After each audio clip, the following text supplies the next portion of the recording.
गोविंद गोप जमभूमी तू तसा वीर होशील का, तलवार करी धरशील का, जमभूमी मावळे गडका रणी वधावया देश शत्रूचा वेळा.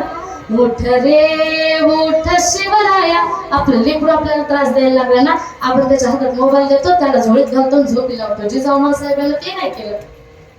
गुणी बाळ पुरे निजता करी सखया, उठ रे उठ शिवराया. शिवराजाला योग्य वेळी जागा केलं, योग्य सुसंस्कारांनी सजवलं. परिणाम या महाराष्ट्राच्या मातेला शिवराजांच्या रूपानं एक गोड रत्न प्राप्त झालं. पहा, शिवबा वीर शिवबा महाराष्ट्राची